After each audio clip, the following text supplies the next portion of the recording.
bem-vindo a Hogwarts, Escola de Magia e Bruxaria. Mas antes de chegar em Hogwarts, voltamos à vilazinha onde o nosso herói, Harry Potter, filho do orgulhoso e carinhoso casal Lilian e Tiago Potter, nasceu. O Harry é uma criança que foi muito querida, amada e desejada e teve um bom desenvolvimento até os 11 meses de idade, quando não só ele já conseguia andar, como ensaiava os primeiros voos na mini vassourinha. Isso está registrado nas cartas do pai dele com o padrinho dele, Sirius Black. Então, tudo indica que ele tinha um desenvolvimento bastante adequado para a idade, até um tanto precoce. Quando os pais dele faziam parte da Ordem Fênix, que era um movimento de resistência aos bruxos das trevas, liderados pelo Lord Voldemort.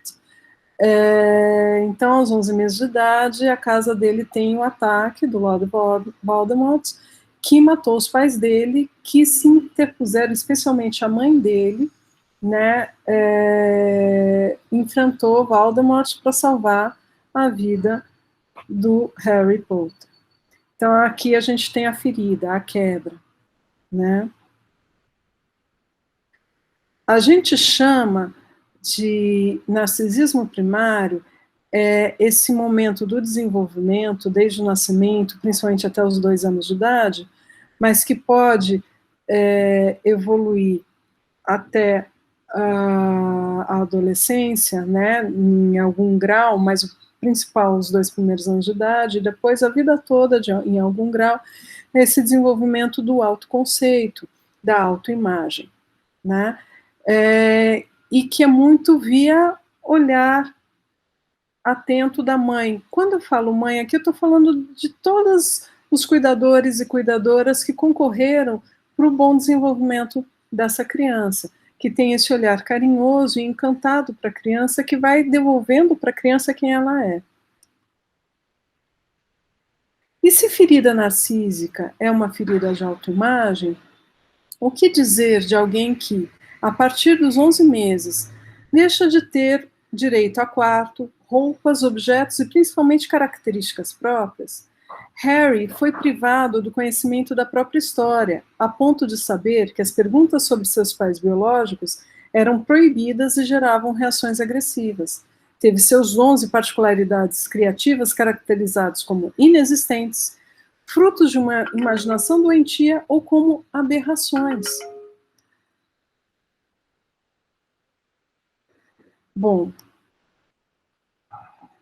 a evolução do personagem principal ao longo da saga de Rowling parece seguir o caminho da construção do conceito de resiliência, da ideia inicial do desenvolvimento desse conceito, que veio importado da física de resistência dos materiais, que era uma ideia de invulnerabilidade. O primeiro capítulo do primeiro livro da saga tem como título O Menino que Sobreviveu, né? Então, que remete a essa ideia de invulnerabilidade, né? Quantas vezes uma fibra de carpete pode ser pisada e retoma a sua posição original.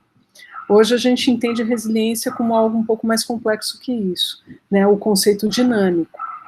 Uma característica em si, ela é neutra, apenas terá conotação de resiliência ou de desadaptação a partir da interação do indivíduo com o meio. Por exemplo, o Harry, no segundo episódio, no segundo livro da série, ele vai descobrir o dom da ofidiglossia, da habilidade de falar com cobras. Esse dom, ele é apresentado no livro por horas como característica que o ligaria aos bruxos das trevas, como ora como característica nas palavras de Hermione, Harry, mesmo aqui no mundo dos bruxos, ouvir vozes não é uma coisa muito bem vista, ou seja, algo que aproximava ele da insanidade, e no final do livro, um dom que possibilita que ele entre na Câmara Secreta e salve a Gina, que até então era tão simplesmente a irmã caçula do seu melhor amigo, tá? A Cyril Nick ressalta a importância de pessoas cuidadosas de tutores afetivos na retomada do desenvolvimento da criança ferida. Então, dentro do conceito dinâmico, não só as características da criança ou do adolescente variam, a mesma característica pode servir como fator de desadaptação ou fator de resiliência, como a relação dessa criança ou adolescente com um adulto em posição de cuidado pode fomentar esse aspecto de resiliência, né? Propiciando a retomada do desenvolvimento, mesmo diante de feridas ou da perda ou disfuncionalidade dos cuidadores originais. Esse tutor de resiliência não precisa necessariamente ser um pai ou uma mãe adotiva, mas pode ser um professor ou uma professora, um mestre, um treinador ou uma treinadora esportiva, por exemplo, um professor ou uma professora, um instrutor de artes, por exemplo. O primeiro tutor de resiliência do Harry é o Hagrid, né? Um gigante de cerca de 3 metros de altura, cercado de pelos por todos os lados, que irrompe na noite do 11º aniversário do Harry e olha para ele e fala, vamos? Ele tinha acabado de derrubar a porta de onde o Harry estava, e fala, vamos? E daí o Harry mostra uma característica de resiliência. O Harry fala, vamos? Não é simples para uma criança de 11 anos de idade, que tendo sido vítima de maus tratos desde os 11 meses, falar vamos. Essa criança, ela aprendeu, né, durante esses 11 anos, que ela não deve confiar em adultos conhecidos ou estranhos. Por quê? Porque ela sofre maus tratos dos adultos que ela conhece, né? Se você trabalhei um tempo com crianças institucionalizadas, né, em projetos sociais, e a maioria delas, quando você chegava cheia de amor para dar, para tentar ajudar, elas reagiam com desconfiança, e muitas vezes com hostilidade. Mas lembra que eu falei dos primeiros 11 meses do Harry, que ele teve um bom desenvolvimento inicial? Provavelmente devido a esses primeiros 11 meses de afeto, carinho e amor, que ele retém ainda essa possibilidade de confiança básica e uma possibilidade de discernimento, ou seja, em quem confiar. E ele confia no Hagrid e estabelece aí a sua primeira relação com o tutor de resiliência, e que traz como recompensa quase imediata a descoberta, né, do tesouro no subsolo de Gringotts, do Banco dos Bruxos, onde estava guardado a herança dele, a herança de seus pais, né? Quer dizer, essa possibilidade de valoração da origem, né? Os pais não eram como os tios descreviam, pessoas desvalidas, excluídos da sociedade, mas sim alguém que tinha deixado algo de bom para ele, né? O ouro escondido na sombra, como Jung costumava dizer, né? O ouro no subsolo do Banco dos Bruxos. E daí, pelas mãos do Hagrid, o Harry chega a Hogwarts. Todo adolescente, né, nas comunidades primitivas, tem que passar por um rito iniciático, né, para sair da posição de criança para passar para a posição de adulto e com um lugar assegurado na sociedade. Esse rito iniciático das comunidades originais, elas ganharam outros contornos na nossa sociedade, por exemplo, a prova do vestibular, a formatura da faculdade, a festa de 15 anos, e por aí vai, né, os nossos, entre aspas, arremedos de ritos iniciáticos. Em Hogwarts, só os primeiro-anistas, só os neófitos, eles chegam no castelo pelas águas. Os outros vão pela charrete, puxados por terçalhos, né? Do trem eles vão pela charrete, puxado por terçalhos, mas os primeiranistas vão de barco e atravessam pelo Lago da Propriedade. A travessia das águas, ela é presente em muitos ritos iniciáticos, inclusive o rito iniciático cristão do batismo, né? Essa travessia pelo mundo primordial, né? A primeira mãe é as águas é a origem da vida, né? E é aquilo que você não tem forma definida, então tem algo de desconhecido, de inconsciente nas águas. Os ritos iniciáticos, além de ter esse elemento de renascimento, né, morte e renascimento, tem também esse elemento de sair desse lugar e entrar com um lugar de pertencimento na sociedade. Além dos neófitos atravessarem, chegarem a Hogwarts pelas águas, eles ficam fechados num quartinho da onde eles saem para passar pelo chapéu seletor, que vai dizer qual a casa de Hogwarts a que eles pertencem. Esse isolamento da sociedade também está presente na maior parte dos ritos iniciáticos, né? E sai com lugar de pertencimento, nas palavras do Dumbledore, as casas de Hogwarts vão funcionar como as famílias dos estudantes enquanto eles estiverem em Hogwarts. As casas, elas não têm, apesar do Malfoy insinuar isso para o Harry no meio do primeiro livro, antes dele chegar a Hogwarts, as casas não têm uma relação hierárquica entre elas, né? Não, a Slytherin ou Sonserina, ou a Gryffindor ou Grifinória, não são superiores a Hufflepuff ou Lufa-Lufa, como o Malfoy deu a entender. Tanto que no quarto livro, né, o Cálice Sagrado, o herói legítimo de Hogwarts é da Hufflepuff, o Cedrico Diggory. Em Hogwarts, Harry tem a oportunidade, como todos os alunos, a conhecerem muitas possibilidades de tutores de resiliência, porque sim, os professores de Hogwarts, na era Dumbledore, enquanto Dumbledore é o headmaster, é o diretor de Hogwarts, o corpo docente prima pela diversidade. A gente tem desde Riponga Guicho Grilo até professor super almofadinha, super arrumadinho, ou professor que se veste de forma meio vampiresca, ou professora que se veste como bruxa bastante tradicional. A gente tem de tudo, a gente tem gigante, a gente tem uma época que chega até um centauro como professor, apesar disso não ser exatamente bem visto no mundo dos bruxos.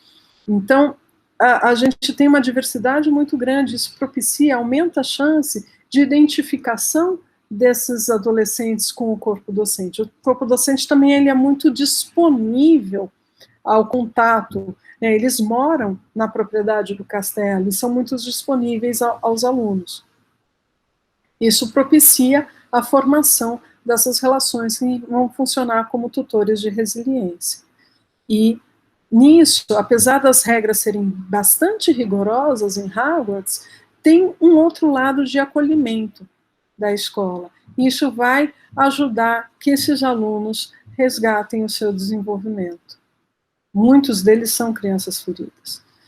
E uma das funções, uma das tarefas heróicas do adolescente, né, é desidealizar pai e mãe para descobrir e consolidar a própria personalidade.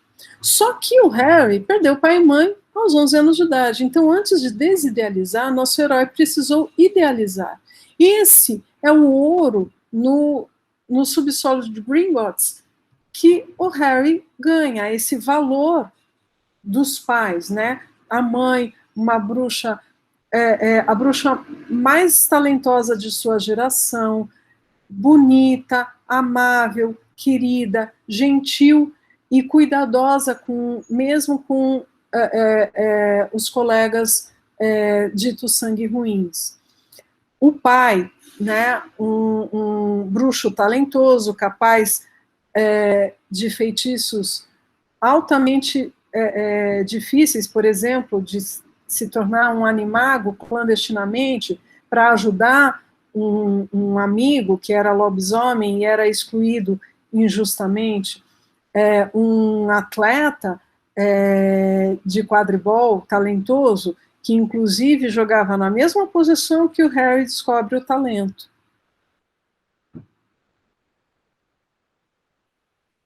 e é via Snape, que é um tutor de resiliência sombrio, um tutor de resiliência às avessas para o Harry, que propicia que aos 16 anos Harry descubra a face tirana de seu pai, um aluno arrogante, que perpetra bullying num frágil colega e trata sua mãe, então apenas uma colega de turma, com grosseria, quando esta tenta proteger o colega humilhado. E o colega não é ninguém menos que o Snape, aquele mestre pelo qual o Harry se sente perseguido. Então, o Harry consegue desidealizar via Snape o pai, mas ao invés de trazer alívio e liberdade, tal revelação traz um sofrimento atroz a Harry. Ele fica novamente órfão, ao que se segue novo período de tristeza paralisante para o nosso herói. O nosso herói passa por vários períodos de tristeza paralisante que se assemelha, preencheria critérios diagnósticos para depressão. Porém, heroicamente, com grande sofrimento, Harry desidealiza a figura paterna e consegue sobreviver a isso. Mas como desidealizar uma mãe que deu a própria vida para salvar o filho, e a quem todos admiram, e que nunca relataram qualquer defeito? De todas as mais de 2.100 páginas de toda a saga, a única fala detratora da Lilian Potter é da irmã invejosa, numa fala visivelmente invejosa da irmã dela. Ninguém mais, em nenhum momento, fala qualquer defeito da Lilian Potter. E o Harry vai cada vez mais ocupando o lugar do queridinho, do filhinho da mamãe, né? Ficando fixado nessa posição. O escolhido. E né, num segundo momento iniciático, na Copa Tribruxo, onde ele, de forma suspeita, quase ilícita, entra nesse torneio, é que ele vai ter o segundo momento iniciático e ele vai poder elaborar um pouco a imagem materna. Né? É um torneio entre a escola Bobato, a escola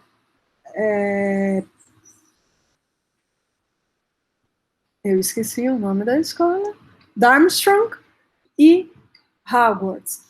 A escola Bobato não é no filme, a escola Bobato ela é caracterizada como uma escola feminina e a Darmstrong como uma escola masculina. Na realidade, nos livros, ambas as escolas são mistas. Mas Bobato significa belas varinhas. Nenhum nome, em toda a saga da Rowling, nenhum nome é à toa. Todos eles têm significados e todos os feitiços têm significados. Bobato significa, em francês, belas varinhas, belas varas, né?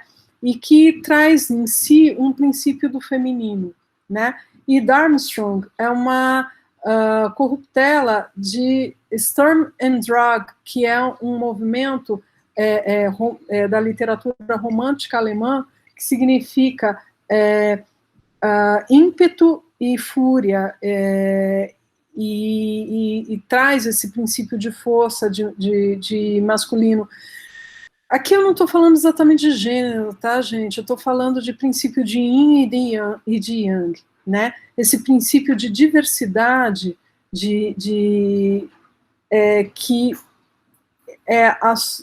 que são princípios que são chamamentos, né, da adolescência, né? E, como eu já falei, na vigência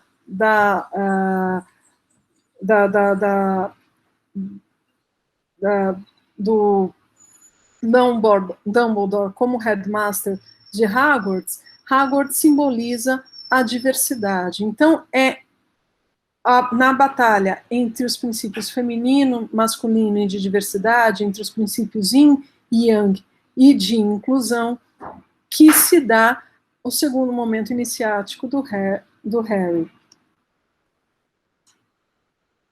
Né? Onde aí tem um autor, o Hillman, porque assim, o Neumann fala que na adolescência o adolescente tem que matar a mãe dragão para conseguir se desenvolver na idade adulta, né, e atingir a idade adulta.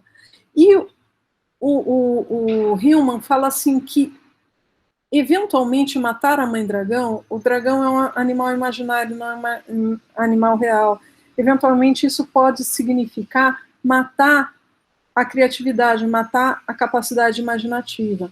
E que, eventualmente, em algumas situações, não é necessário matar a mãe dragão, mas sim resgatar, se deixar engolir pela mãe dragão, para de dentro do ventre da mãe dragão se diferenciar, resgatando a criatividade do ventre da mãe dragão. É essa analogia, literalmente, que o Hillman usa. A primeira prova do torneio tribruxo, o Harry, ele tem que resgatar o ovo de ouro de uma dragão fêmea, na versão em português, no cio. Na versão em inglês, Nesty, de uma dragão fêmea choca, né? Quer dizer, ele tem que resgatar o ovo, a criatividade, o princípio criativo da mãe dragão, né? Essa coincidência da fala da Rowling com a teoria do Hillman, assim, a Rowling, ela é muito culta, né? Ela mostra uma erudição muito grande na obra dela, mas o Hillman é um autor junguiano americano, e a Rowling, ela é inglesa. O Hillman não é um autor exatamente pop na Inglaterra, né? Isso se explicaria muito mais pelo inconsciente coletivo, né? Ela captar dentro do inconsciente coletivo a mesma coisa que o Hillman captou, mais do que ela ter lido o Hillman.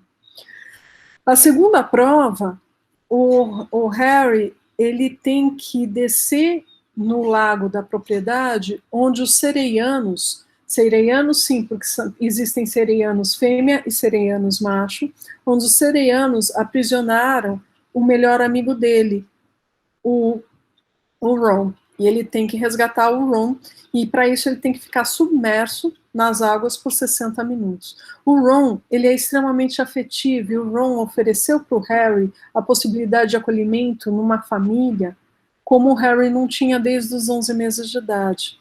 Então, o Harry, ele tem que submergir nas águas, aquilo que eu já falei sobre as águas, a origem da vida, princípio materno, e inconsciente, o princípio do inconsciente, não tem forma definida, principalmente as águas escuras do lago, você não sabe o que tem lá no fundo, né? Ele mergulha no inconsciente para resgatar, né, a fonte de amizade, de acolhimento familiar, né? De novo, um princípio de elaboração de elementos matriarcais, de elementos maternos do Harry. O Harry, através da cópula tribruxo, ele consegue elaborar feridas matriarcais dele. Agora, a desidealização da mãe biológica dele vai ficar devendo. Talvez isso seja o máximo que seja possível de elaborar, né, num órfão precoce como ele. Não é à toa, não é do nada que a Gina, que vai vir a ser a esposa dele, né, tem essa semelhança física tão grande com a mãe dele, né? A mesma cor de olhos, a mesma cor de cabelos, ambas as bruxas mais talentosas de suas gerações. E um detalhe eterno, a Gina é uma especialista em feitiço contra bicho-papão. Um eterno, né? Um órfão se casar com uma especialista em feitiços contra bicho-papão. Bom, é assim, né? Depois disso, ainda o Harry passa por muitas peripécias, né? Até conseguir finalmente se unir romanticamente a Gina, gerando o novo, né? Um filho para as próximas gerações. A gente vai falar um pouco sobre essas peripécias na próxima aula, mas quem quiser se aprofundar, está na Amazon, esse e-book que eu falo detalhadamente sobre toda a saga. É isso, muito obrigada.